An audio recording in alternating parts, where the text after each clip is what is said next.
Wu-Sabat. Welcome. My name is Nasud Atum Hutep Emreye Atum Reye. I'm a student teacher of Dr. Malachi Kubena York, aka Pt.1, who was wrongfully incarcerated and set up through a government conspiracy to stop Wu-nuwaup from being spread. And our job is to spread and teach Wu-nuwaup until our master teacher get home. So what we do is we teach these question and answer, not newcomers class, question and answer classes, not only for people who are new to the doctrine, but also people who've been around a long time to the doctrine, where we can actually share information, because sometimes certain people get certain information from the master teacher. And some people are not present at the time jewels are being dropped. So sometimes when you talk to a lot of the elders or people who've been around the master teacher, they might say something, and you're like, oh, I didn't hear that one before. So it puts in everything, the pieces into the puzzle. So if there's any questions to be asked dealing with our doctrine, you can ask at any time right now. So anybody have any questions? All you gotta do is go to the mic. Hatet. I was wondering, there's times when I have conversations with certain people about our ancestors, about are we today people that could be actually those same people of ancient times that has more or less reincarnated today? That's the question you asked. That's the question. Yes. Because what happened is that a lot of people don't understand your connection with your salafu or your ancestors. Meaning that, I remember when we first was doing the internet, and we used, I think it was using what, AOL? And Pop used to have classes online. And Pop, this is where a lot of the debate series came from, like debate with Christians, Muslims, stuff like that came from chat rooms online. And I remember one particular class online where people were asking the master teacher about the ancient Egyptians. And they kept saying, like, well, why did the Egyptians wear wigs if they had so much right knowledge? They built pyramids, they built this, they was the masters of whatever they did, right? Scientists, stuff like that. And the master teacher says, why do you wear wigs? Well, why did the Egyptians eat this and eat that? Why do you eat that? Do you understand what I'm saying? Saying that, meaning that what you do today, they did back then. Just because you got information doesn't mean that you're not under a certain type of spell, because people are caught in the thing called vanity. You feel what I'm saying? I do what I want to do. You can't do that in African culture because you're not an individual. As a tribe, we are in tune with each other. Well, I'm trying to be different. You can never be different than yourself. You feel what I'm saying? But people want to add on stuff and trying to change themselves, but that means you're not content with yourself. That's a self-hatred mentality. You feel me? So what happened is you are those people, and they are you. You are your ancestors, and you are your descendants, because you are them genetically. You just travel. You know what I'm saying? Some people, people try to make it seem so super mystical, like they were different from you. But you are a extension of them, or you would not be a descendant of them. You feel what I'm saying? Right. So what happened is, a lot of stuff that they were doing, you do today. You could be a rocket scientist, a doctor in a hospital, but you smoke cigarettes. You feel me? You know it's not good for you, but you have a habit. You know what I'm saying? You might be an astrophysicist, right, or a chemist, but you eat pork. Remember Pop said back years ago, he said, Einstein wasn't as smart as you said he was, because he died of what? Cancer, because he smoked pipe. But this guy broke down physics and stuff like that, but you can understand the smoke will kill you eventually. You feel what I'm saying? So when you're dealing with your ancestors, we are one and the same. Did that answer your question? Yeah. Yeah. Any other questions? How's it going, brother? All right. I have a question. The microphone's right there. Huh? I have to go through the mic? Yeah. That's not going to hurt you, is it? No. Okay. All right, go ahead, I'm Elder. That's my guess, so Okay. it's all good. Okay, I got you. I have a question that I thought it was cotton. I thought it was kicks and red from the distance. looks like Yeah, go ahead. we're going back to Tamaray. Yeah. Before that, what was it? And how far back do we keep going from there? 'Cause I know it's more to it. You talk about Tamaray, that's in Egypt? Tamaray? Whichever one you want to call Are it. you talking about the culture or are you talking about the people? Us, period. Okay, this is what happened right there, Or right? the beginning, and y'all know, we can understand what I'm trying to Okay. say. When you deal with the beginning, right? The beginning is one of the biggest spells. Hey, turn my mic down a little bit. The beginning is one of the biggest spells that was casted on us because it's always bringing up, I'm the Alpha and the Omega, the beginning and the end. But if you read one of the Patriarchs, turn it down, turn it down a little bit. There you go. That's good. If you read one of the Patriarchs that our master teacher put out called All Expanding, right? Time is an illusion. You hear me? Now, when you look at these walls, right, in ancient Tamaray or ancient Pt.1, right, they have records, right, and they logged time. In the introduction to the Black Book, it says we log time as far as back as we can remember, right? Meaning that we're only dealing with information that has been recorded. You understand what I'm saying? When we begin to write is when we start to record events. You hear me? So what happened is the beginning, you're dealing with the beginning of when you were able to record things down. Prior to that, nothing was written down, so everything was from mouth to ear. You hear me? So when you talk about the beginning, when you talk about the beginning, you're talking about a time frame. You feel me? So what happened is millions of years ago. You got to turn that down a little bit more, brother. Just a little bit more. Turn my mic down just a little bit. There you go. That's it. That's better. So when you talk about before Tamaray, right? Right, I wasn't saying the beginning, but I was saying. I understand your question. I understand. I'm just I formulated it already. You know what I'm saying? So what happened is our ancestors go back millions of years ago, even trillions, right? When they came here and see the life on this planet Earth, they had to create an avatar or a created being in order for them to incarnate into. You feel me? When this being was placed in the ocean of Nun, it germinated and evolved from a protozoa to an amoeba to an aquatic being into a mammal when it came out of the waters. You feel me? This being was the original Agda or Nagaru that came out of the waters, right? That means that everything on the planet Earth is how it was able to evolve so it'd be able to have antibodies and able to survive and maneuver on the land. You feel me? And able to breathe the atmosphere. Because the beings whose original body couldn't survive here on this planet. So what happened is when the time was right, they incarnated in this being's form and lived on. And this is how these beings became super beings. You call them Elohims or gods or Nephilims or Jebarims. You feel me? Or Nataru. The Caucasians say Natiru. What happened is other species came here and also mixed with this aquatic or mammalian aquatic being and create other species that came out of it, or hybrid species. This is why in the last update on Tuesday, when the master teacher saying that there's each race has different species. He said the Caucasoid have 6 faces. He said the Oriental have 7. He said the Hindu had 8. Is I'm correct with that? And he said the Nagaru has 9.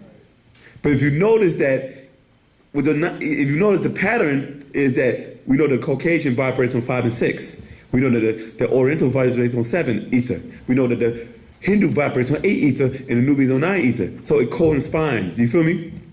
So what happened is when we were in Uganda, where we originally were created at, you know what I'm saying? We traveled from Lake Victoria up to what you call Egypt. But before we got there, we were building civilizations on the way. You feel me? And this is how these civilizations were being created. Everything was not written at one time. Everything was from mouth to ear because at one time they were able to communicate telepathically. So they didn't need to write down. This is why the master teacher is trying to get us into language, because when we look at the wall, we see symbols. Symbols are pictures. Pictures mean certain things or relay messages, right? But what happened is we never told the Caucasian what the pictures mean, right? But we took the pictures and we associated with tones and sounds. And with them tones and sounds, created what? Words. And words created what? Stories, ideas. You know what I'm saying? Creations, creative things, things to do, formulas. You feel me? Equations. You hear me? So what happened is, once I put it in a story form, word-wise, and they're translating it, they still don't know what the pictures mean. So the actual real teachings are in the pictures. We just gave you a formula and you read it and you thought you had it figured out.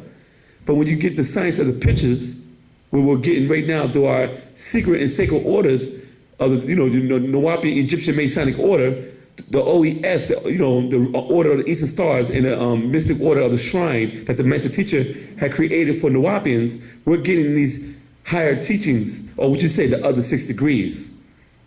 Because the first 3 degrees is degrees that our master teacher gave the Makasu or the Caucasoids thousands of years ago, and they ran with that and created the 3 religions, or the first 3 degrees or levels in Freemasonry.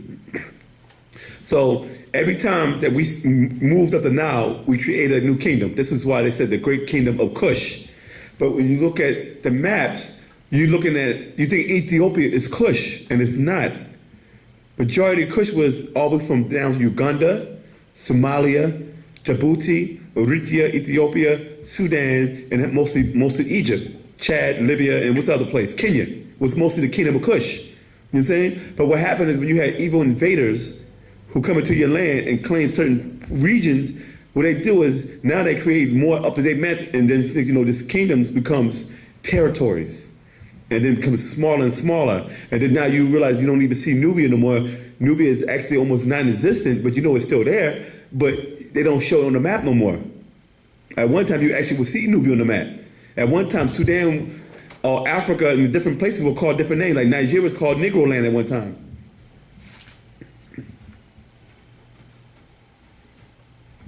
You know what I'm saying? So in ancient times, we had different regions and different capital cities like Napata, Meru, you feel what I'm saying? And then at one time we called it Ganawa, you know what I'm saying? But that's why the different names, like we say Tamare, which means the water of the land of the water and sun, you feel what I'm saying? Because it was the Nile River, the sun, and the land. You know what I'm saying? And this is how the ancient Egyptians or Tamarians were able to maintain their culture and their civilization. So there was a lot of stuff that you call the 46 dynasties. You understand about the 46 dynasties, right? 46 dynasties is basically when they were able to start recording and they start keeping records. You hear me? When Saigon II came from Mesopotamia and came back into Egypt and took over. So his Egyptian name will be known as Menes, what is it, Menes the First or Namir. In the Bible, you call him Enoch. In the Old Testament, he's known as Adapha. In the Quran, I think it's Idris. Is it Idris in the Quran? Yeah, in the Quran. You feel me? So when he came back, he brought in a Sumerian culture. And a lot of Sumerians came in with a culture and they combined it with the Nubian culture that was already in Egypt. And this is how the 46 dynasties were created. This is why you see reddish brown Egyptians and dark-skinned Egyptians. But prior to the 46 dynasties, there was a Upper and Lower Egypt that was ruled by 2 different pharaohs. You know what I'm saying? And what happened is when Saigon or Nemes came in, he conquered both sides and he brought both of those 2 sides together as one kingdom. This is why when you look on the walls of some of the Namuses on the Egyptian pharaohs, they would have a cobra and a falcon, a vulture on it that represents Upper Egypt, and I think the cobra represents Lower Egypt. So this is dealing with the 2 lands. You know what I'm saying? So this is show you that prior to the 46 dynasties, there were numerous of pharaohs, just as many pharaohs as the 46 dynasties that predated the ancient Egyptian 46 dynasties. You know what I'm saying? So it goes even back further than that. Did I answer your question? It does. Okay. And with that, I'd like to pass the class over to my brother Samitut Kaut I mean, similar to Sihitet Cohen. Is that right? Okay. What's up? All right, Elder, you said you had a question. I hope I have an answer for you.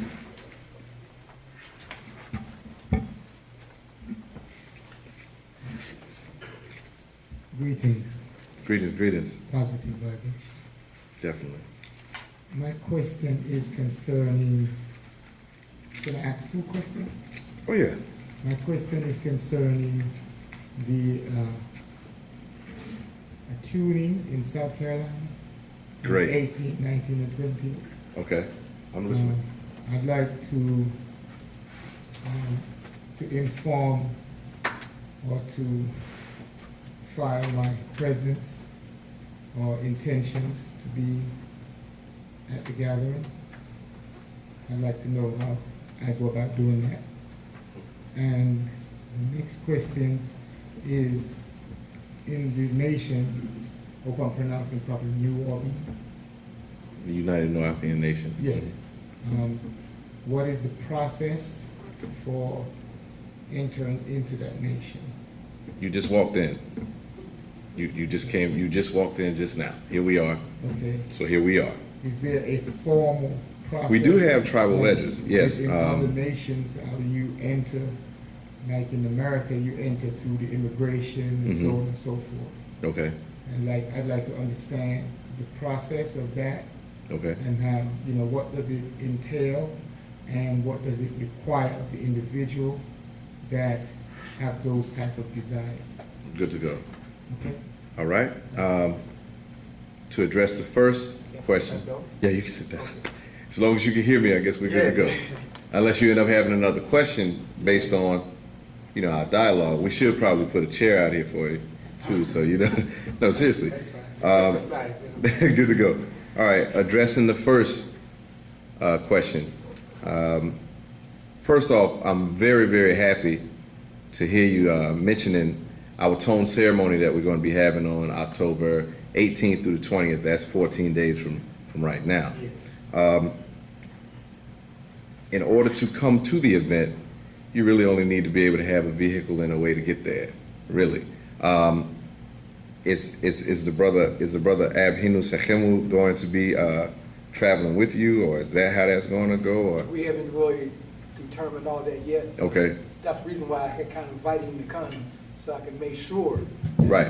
there was no other kind of protocol for someone who was not necessarily walking in or. Right. Well, Just want to make sure. yeah, from what I heard, he sounds like he just said, "This is where I want to be. This is what it is," and there it is. So, who am I to say that he's not with us already? Remember, the master teacher explained to us that it doesn't matter if you've been with us for 20 years or for 20 minutes, as long as you came in with the right intention. You follow? So therefore, who am I to say that you're not already with us? You follow? Because you already are. You're in here with us right now. He's Right. Washington, matter of fact. So there we are. We are already tribal, and you already have a working knowledge of that. Okay. So when it comes down to our tribal ledgers, for the purpose of someone else's acknowledgement of what we already acknowledge, we do indeed have ledgers, so that we'll be able to have that the number of our populace to be able to be counted. You follow? If you go to, do you have internet capability? Yes. Okay, if you go to www.Wu-nuwaup.com, our tribal ledger is on there where you can actually download it, and boom, there's actually one where you don't even have to go online, and there it is, and you get that notarized, and then you get that turned in, and then that'll be you making that decision to be counted, amongst us. You follow? Now, back to the event as well. You come into the event with the brother. What I would like to do is go ahead and give you a heads up on what is going to be happening during this event. If however much information you may already know. Our master teacher has explained when dealing with our tones that we need to reattune our bodies. We need to reattune ourselves to be able to get back into the correct frequency so that we'll be able to have that constant communication with our ancestors and with nature as we are supposed to. As he explained, we're out of tune when we should be like the tune or the key of F that's at the left of middle C, which is in the bass clef, is the tune that is the frequency, the resonant frequency of the universe, right? And then when you get to the tune of A, or the tone of A, which is at the left of middle C, still in the bass clef, that is the tone that is the tune of our, or the resonating frequency of our human body. And then when you get to that middle C itself, that's the frequency of the planet Earth. You follow? Did I say it backwards? 1 second, please, because I will not give you misinformation. Make sure I didn't say that backwards. But while I'm doing that, what we're looking at is you're looking at the fact that he's giving us our tone so that we'll be able to reattune ourselves, because throughout all of the different things that we've done, all of the different frequencies that we hear, all the different things that are coming by way of our cell phones, our TVs, these false lights that's being emitted from in here, it's actually affecting our bodies. And I did say that backwards. F is that tone of the planet Earth. The A is the tone of the human body, and then the C is the tone of natural nature. Okay? So, with all of these together, that F, that A, and that C, that forms a chord called the F major chord. The F major chord is actually the tone of our Om chant. If you're familiar with the Om that was being played on Tamaray 24 hours a day, that was actually the tone being emitted from Tibetan monks. You had Tibetan monks who came to the land, visited the land and everything as well. But the thing about that particular Om chant is it's in the key of C major. So there was a time for us to utilize that. But what our master teacher is explaining is what's about to happen here, and a lot of people don't realize this, so I'm very happy that you asked the question. When we go here on this time, and we're sending up these frequencies, first we're going to be receiving our correct tone for our Om chant as a whole, right? Then what we're going to be doing is we're going to be recording that Om chant. And from that point, we're going to be taking our own voices in our own Om chant. And then we'll be able to play that Om 24/7 within our homes all around the world, so that we'll be able to reattune our bodies to be on the correct frequency, so that we'll be able to receive and hear and contact our ancestors correctly. And it's just like a radio. If you're not tuned to the correct station, then you won't hear the message that you want to receive. You follow? And that's what's going on here. Our master teacher explained. He said, when you look at the way that your body is made up, just like I told you before, you have an F major chord. That's called a triad chord. You got 3 notes to make 1 chord, right? He explained, when you look at our bodies, he said, look at your arm. First he said, look at your hand, look at your fingers. Your fingers are split off into 3 sections, right? Then he said, when you look at your arm, it's split off into 3 sections: hand, forearm, and then your upper arm, right? Then you look at your legs the same way, from the upper leg, lower leg, and then foot. He said, this is just showing you how you've been created to be able to receive resonating frequencies that's coming in. But what's been happening is we've been receiving wrong frequencies, so we've been detuned from our natural state. So that's why we act unnaturally. You follow? That's why we do unnatural things. We eat unnatural things. These things cause us to have unnatural results, as a result of that. So this is what this ceremony is for. Not only is it for us to be able to do that to attune ourselves, but it's also for us to be able to send up that, like you said, ever since you first came in the door, when you said positive. It's about us being able to send up that positive energy to our ancestors. We're letting our ancestors know. We're letting all our positive relative in this atmosphere know that we are aligning ourselves, and it's our time to be able to go ahead and break down anything that's stopping us from being able to progress and get our master teacher home, and by getting him home, getting our own freedom totally. That's what time it is. It's like I put on the internet, I put a blog on the internet that said basically what we're doing is we're creating a weapon of mass love and unity. You follow? And the way I envision it is we're basically going to be coming together, chanting together, to the point of us dropping an atomic love bomb, if you would. So what's going to happen is from this point, nothing that stands in our way, not even our own egos, is going to stop us from being able to do what it is that we need to have done working in our favor. So that's the point of this, as our master teacher has given this to us, to be able to make sure that all the things that we have going in our favor, as far as Ghana, as far as Liberia, as far as our indigenous tribes here, all of these things are working in our favor right now because we've got the power of our ancestors along with us as we align ourselves with them. If that goes to answer the question, suffice it for you. Good to go. All right, that's all I had. Next question. Anybody? What's up, Commander? How you doing? Good, good. I just want you to expound to the young people on the Facebook situation according to Dr. York purchased a computer. Okay. Okay, thank you. You said according to Dr. York versus the computer. I may not have the bill based on. Thing is, I know we've got. Hold 1 second. Okay. I don't have any information that says how Dr. York versus the computer necessarily connects to that, but what we will do is we'll address what we know of the situation as it came down. And it connects with what we're talking about here with the tones. Just like I said, we're creating a mass weapon of love and unity. We've been having WMDs being dropped on us as a people, and I call those weapons of mass distraction, right? And that means we've been being distracted from what our purpose is. We're not propagating our doctrine. We find ourselves actually not spending the time talking about the things that we need to be talking about that elevates us as a people, one.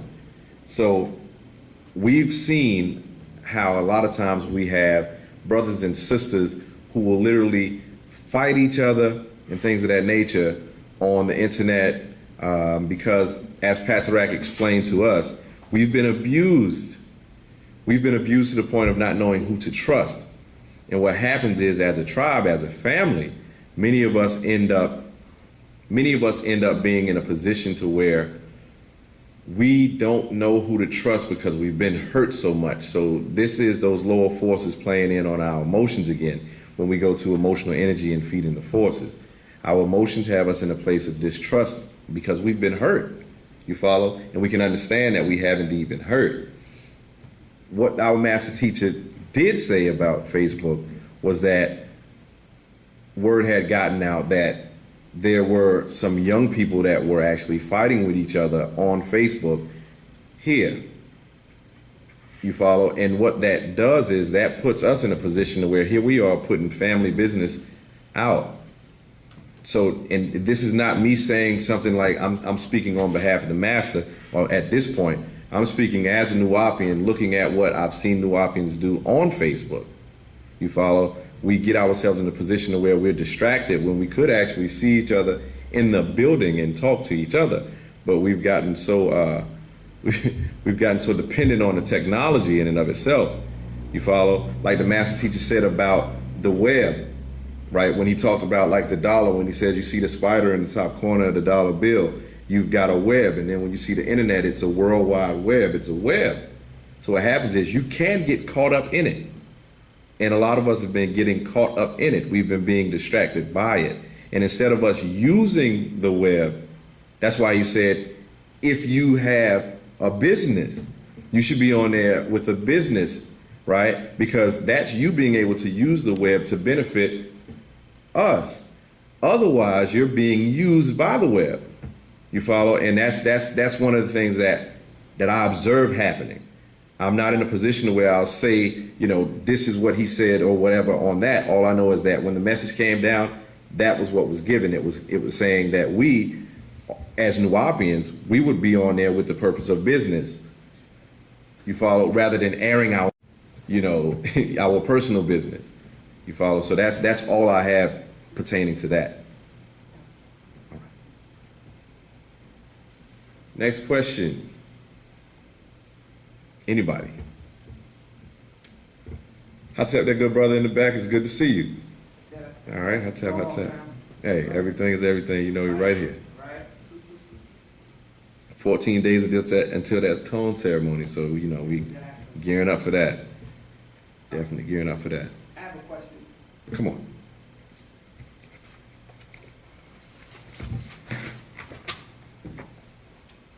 It's not coming out of a scroll or anything, it's more of, have you heard the name of the hotels that we can use and actually that password? Because today, like you said, it's 14 days. Uh-huh. So usually when you try to get reservations or discounts, it's a 14-day advance notice. So do you have any information on that so I can do that when I get home? I mean, I have tents too, but I'm also gonna have that.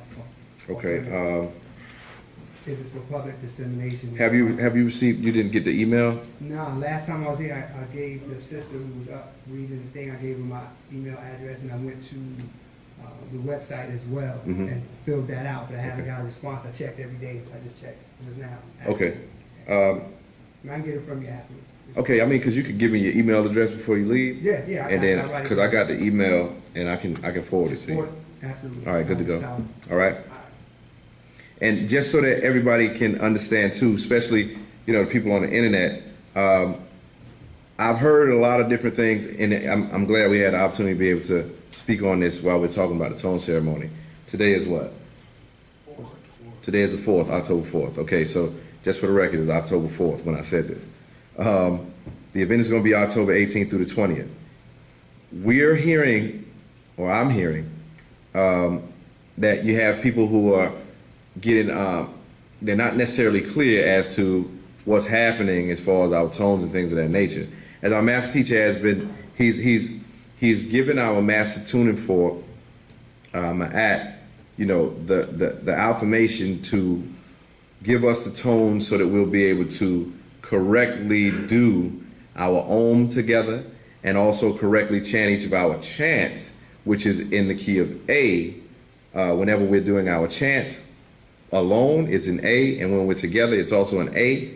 But when we're doing our Om tone, that's when we have the F major, where we have F, A, and C in the bass clef with middle C for the males, and then the treble clef for the females, so that we'll have that Om going with that. That's the only time that we're doing a chant outside of the key of A.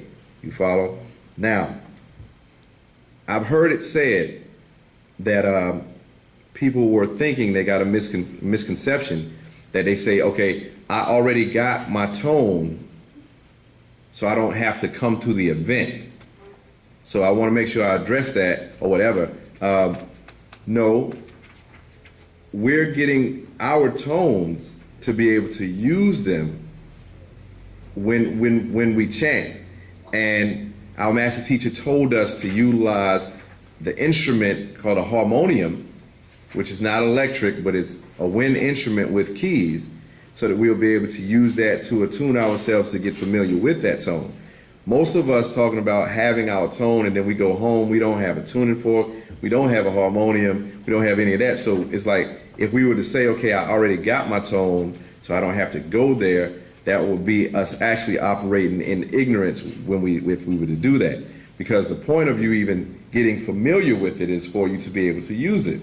It's a tool to be used. The tone ceremony is a place where we're going to be using these powerful tools so that we'll be able to go and, you know, receive what we need to receive from our ancestors and recharge ourselves, if you would. As the master teacher explained, when we first started doing the chants in the tone, that's when his visitation came back open. And so therefore, when I said, okay, when that happened, if his visitation was opened up from that, imagine what's going to happen when we come together in large number like what we're about to. What else is going to open up? You follow? And where am I coming from when I look at this? Let's go to, just so that it can be said, okay, I'm not moosing, I'm not making anything up. Let's go to actual fact number 30 is Egyptian ontology and mythology. It says, going to page 42, we can go to 113. It says, also this can be an action, emotion, and event. So through Namus, prayer, and Ranum, chanting, you can channel and direct positive thinking which can affect the outcome on both the spiritual and physical abodes. Again, a single action or third action affecting the outcome of two other causes change the cause of future events. We ancient Egyptians took control of these powers as three forces: Hu, Saya, Hika. The power of positive thinking and its effect on the physical world and living things. To think and direct actions can be successful or symbol inscriptions. We used Hika powers in the form of art, jewels, amulets, and prayer beads. We were wearing them all the time in the form of signs, symbols, seals. And if given a personal seal by the Natharu, it became us and a light to his soul. 116. In ancient Egypt, Hika is an art we depended on. We depended on. This relationship and power is very real. We, Ranama, chanted to break spells and open gates to the other worlds of time and space, calling out, or Dawut, which became Dawut, prayer, calling, and in ancient Egypt, Dawut, the underworld, from which is called out your confessions. So it means voice, sound, tone, supplications. The Arabs got their word Dawut, prayer, supplication from it. We recited incantations in order to reach Inen Salafu, our ancestors, and we even performed funerary rites in order to help the deceased make his or her way in the after physical life. So, in summation of all of that, the tone ceremony, as it said here, we depend on this power, one. And then it says that we did this for the purpose of breaking spells, for the purpose of opening doorways, opening gateways. So, don't for one moment think, okay, I got my tone and now that's it. You follow? And that's not what I said, but that's what the actual fact is. And with that, I'm going to pass the class back to my good brother, Atum Hutep M. Reye Atum Reye.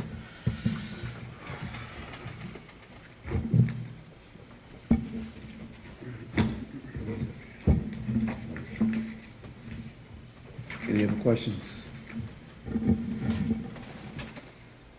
This harmonium instrument. Is it the harmonium? Yeah, where you get it from? Huh? Where you get it from? That instrument is mostly made in India. Okay.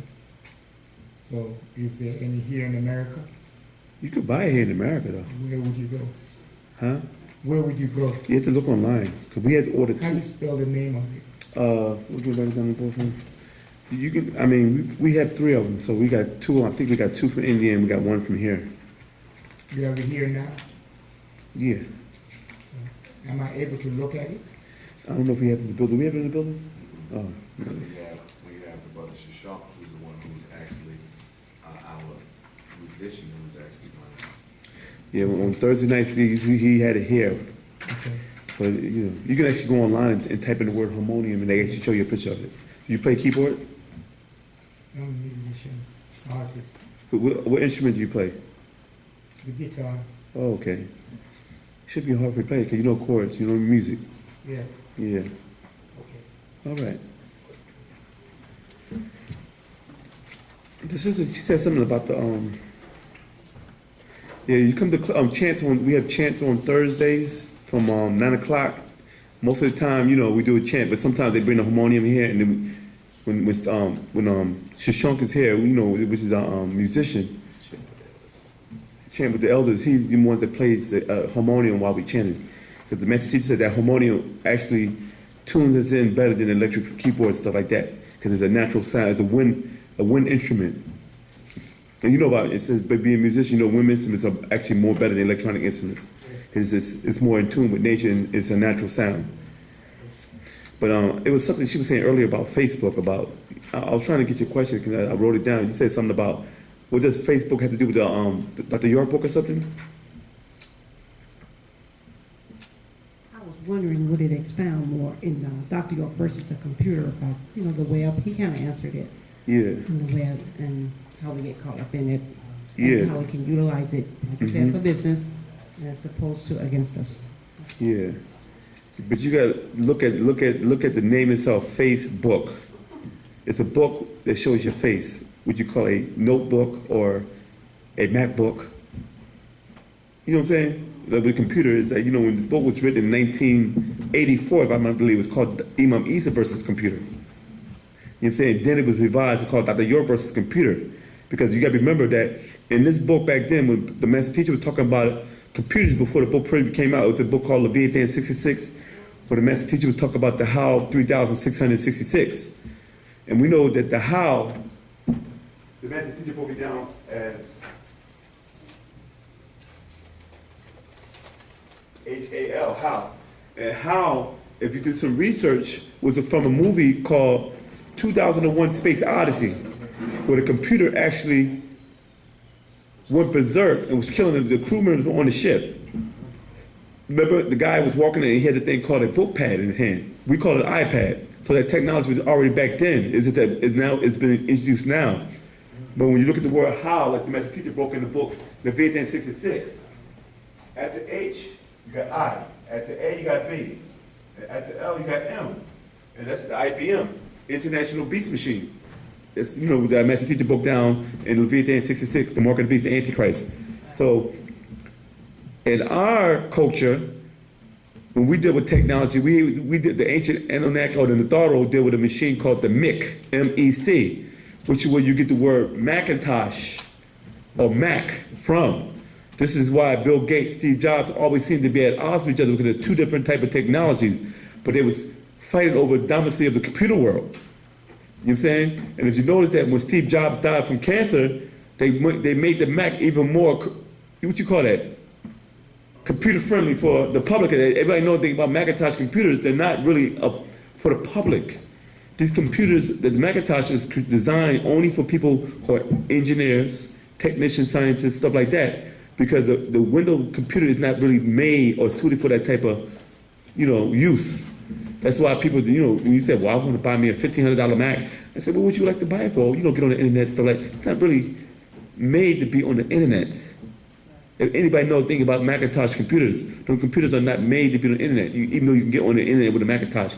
But the way the machine is made, it's made to do heavy, hard work. You know what I'm saying? Computer program, sound engineer,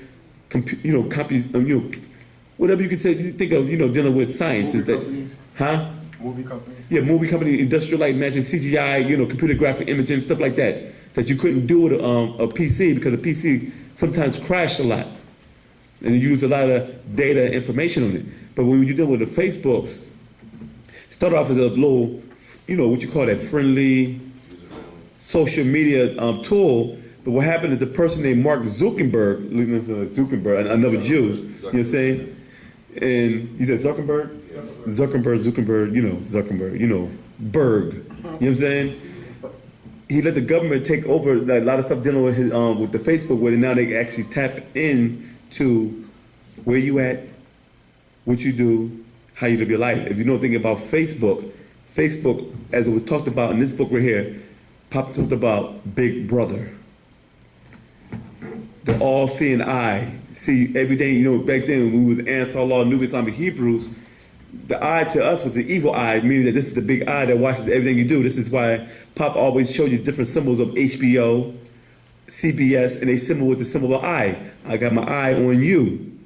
You know what I'm saying? But in our culture, we know the eye was good to us because these are all eyes on Egypt, or the Eye of Horus, or the Stargate. But what happened is, this guy gave us access to the FBI, you know what I mean? And they were able, you know, to tap into people's personal life computers in the history of how much money you make, what do you do? Because if you look at Facebook is actually Professor X from the X-Men. He can read your mind. Because you literally tell him how you feel, how you think, and what do you do each day, and where you're going, and what you're doing. I just had me a hamburger at Starbucks. I just had a latte. Oh, I'm going to go see my aunt next week. I'm happy it's my birthday, you know. And they put on perfect, you know, different sayings on how I feel and I'm happy. You know, it's a social media network. But a lot of people use it for businesses, but people are really literally expressing how they feel. Like, you don't even know these people, and you're telling people who you are and how you feel, and to the point some people are getting murdered and killed because people are able to track down the information through Facebook, which is Federal Bureau of Investigations or Facebook. Exactly. You know what I'm saying? Facebook informant, FBI. You feel me? So the whole thing is that you're giving your personal thought, and even if you don't even say nothing, they actually can tell. And you got people like philosophers or psychics or what's the other one? Therapists. What do you call a therapist? Psychologists who are able to sit there and study. Okay, he likes this picture. He likes this picture. He likes this picture. So they actually pinpoint your moves. This is how they do marketing. Okay, this person got this picture. He got so many people that put likes on it. So that means that I can start marketing this product right here by how many likes he gets on Facebook by one single picture. And next thing you know, people say, wow, I had this on my wall. Now they got a commercial about it. And you want to go out and buy the product. You feel me? So, anything that you use has good and bad with it.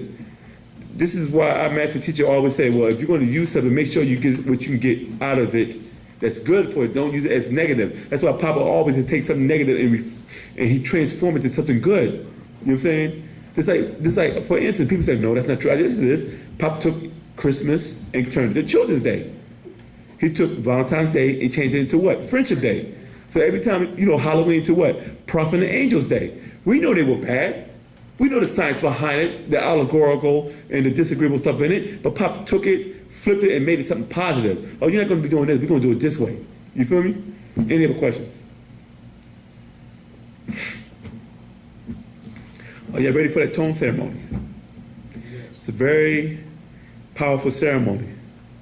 And we're back. We are. You know what I'm saying?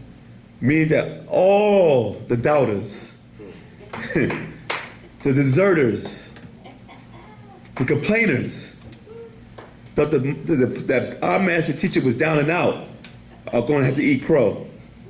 Because, well, they had to put their foot in their mouth first before they come home. They had their toast sandwich. You feel me?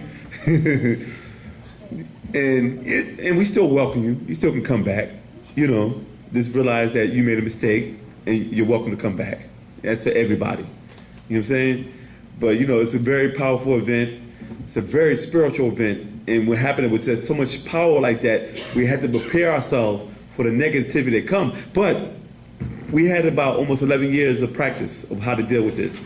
And we've been in our internal wars. You know what I'm saying? Our outside wars, our war with the government, our war with the interdimensional beings, extraterrestrial beings, our wars with the shadow Wu-nuwaupians, our black devils, and we talk about the galactical infiltrators. So when they bring it now, we're like, come on, really? We've been here already. We did this dance. Am I right or wrong, folks? We've been betrayed, stabbed in the back, talked about, stomped on. While our master teachers suffer, we suffer along with them. Because you got to remember that when the master teacher was out, he dealt with all this by himself. You didn't deal with it. Pop had to do that all by himself. He dealt with everything. This is why Pop did certain things. Pop was such a master that when certain negative beings came, Pop said, oh, get them in position. He kept them busy. He didn't want to why Pop keep putting this sorry negative nigga in charge, you know? Because he kept this guy off your back. You know? While him being distracted, he ain't even had no time to bother you. You feel me? But the master is it's like so many light years ahead of human thinking that people don't realize who they dealing with. He plays chess. And you waiting for Pop to say, well, it's going to happen tomorrow? Next week? No, it happens when he wants to make that move. You know what I mean? But people always want Pop to move on their time. When Pop, this was a slow chess game right here for us. It might have been smooth, it might have been fast for him, but the way Pop put everything in place, they didn't see this humanity thing coming back full circle. You know what I'm saying? They got so caught up in this, they got so caught up in that. They got, Pop don't never put all his information in the same basket, or but they just got so caught up in these wars. But Pop was the one that put it in that situation like that, because if we're confused, you're confused. You know what I mean? And this is why the devil couldn't do what he did to this nation. It appeared that way, but as a student of the master teacher, you should already know through the Ansar school and the Nubian Islamic Hebrew school how to deal with these situations. But a lot of people got emotional. That means that you were never here in the first place. So you've been exposed also. You just a conscious community cat trying to act Wu-nuwaupian. You don't like Pops. You never did.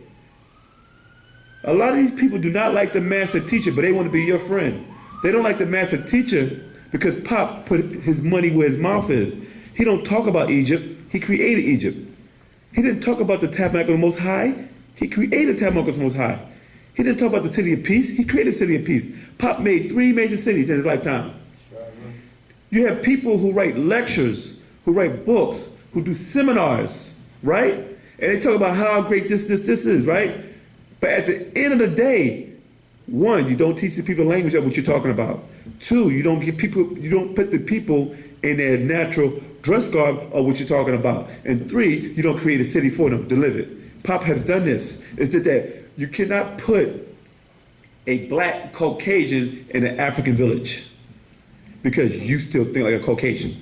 And this is what happened over the years. There's different schools. People still had the Caucasian state of mind.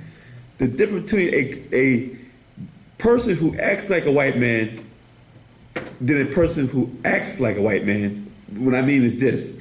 Uncle Tom and a person who acts like a white man naturally is totally different. Uncle Tom sells out and he knows he's a sellout, but he has an agenda.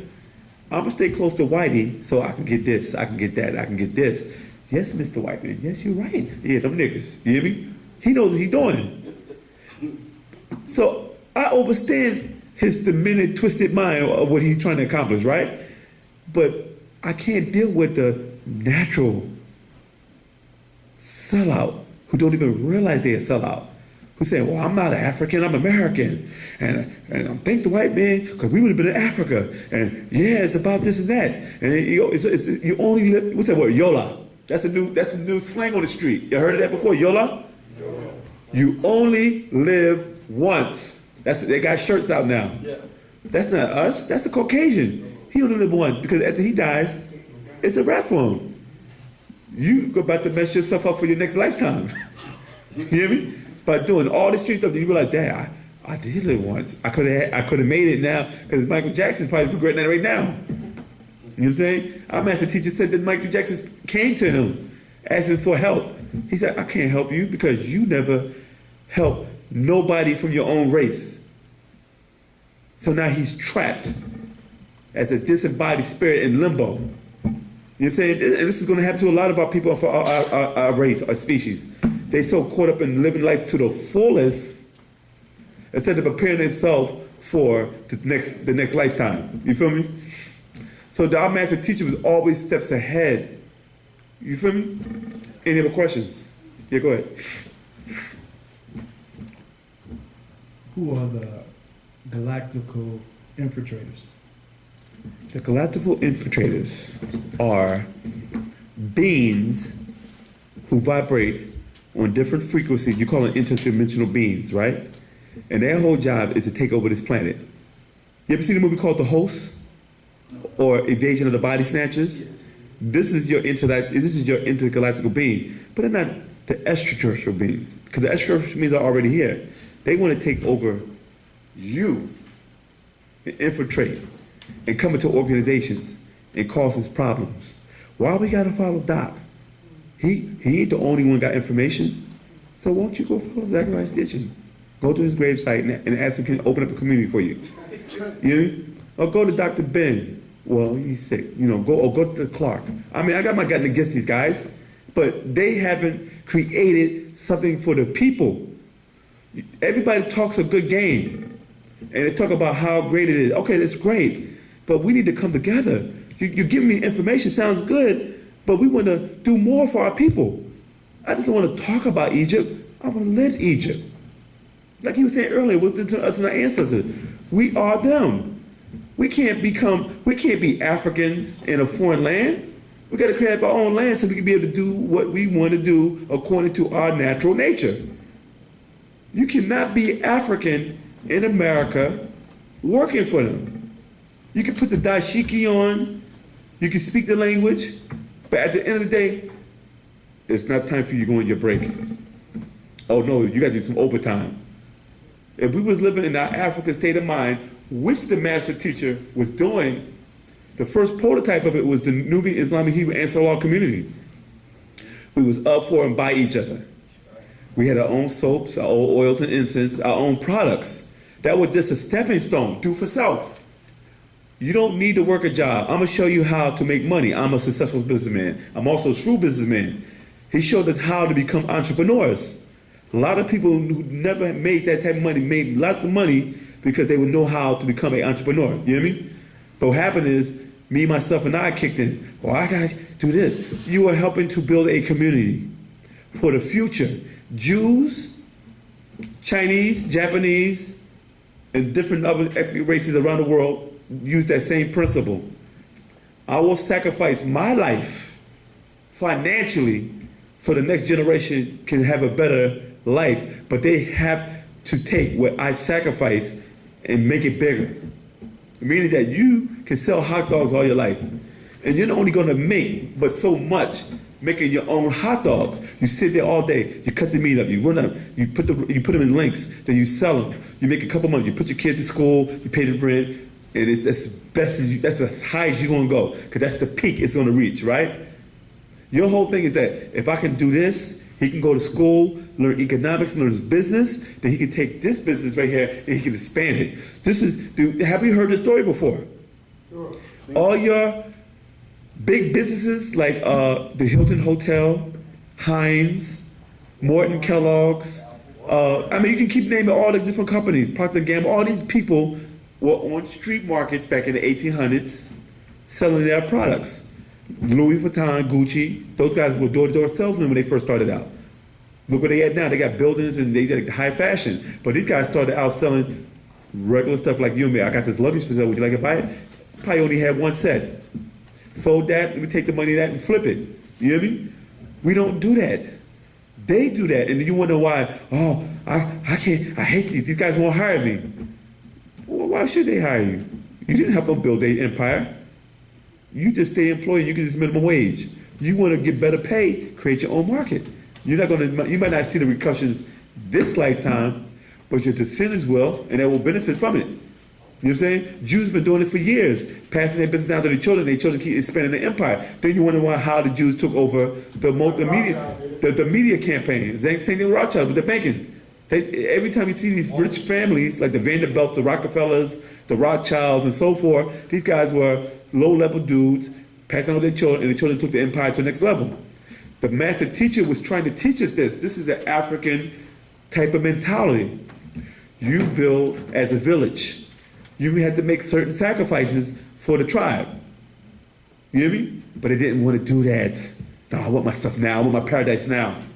You didn't think about the children. Huh? A serious spell. Now we're in the year 2013, right? Who remember? It was all about the children, 144,000, right? Where's those children at now? Out of the world. They're out of the world, trying to find work, became criminals, prostitutes, and hoes and stuff like that because you were so selfish and didn't want to listen to the master teacher and build an empire. Now the children are out there doing what they want to do. You feel me? But if we just kept doing what the master told us to do, we would have had this whole empire.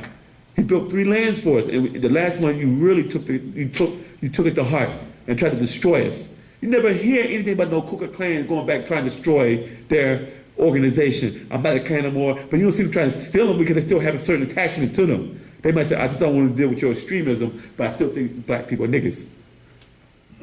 They might tell you, I changed. It's in your bloodstream. That's in your genetics to hate us. You're saying because we are your fathers. We created you. You're saying you hate because we created you weaker than what you're supposed to be. You know what I'm saying? So the master teacher always did do for self. Because when we start supporting each other, we don't go broke. But when you keep putting your money in all these Jews and the Koreans and all these other people, all they do is keep that money and give it to their own people. Then you wonder why we don't have nothing. These guys don't go to Jamaican restaurants and buy food. They don't go to no black-owned, they don't go there. You don't see no Mexicans go inside black businesses. You might see 1 or 2, but you don't see it like we do. Then you wonder why you ain't got the money. Your money is not being circulated amongst us. And the reason why we can't get good products is because they want to overcharge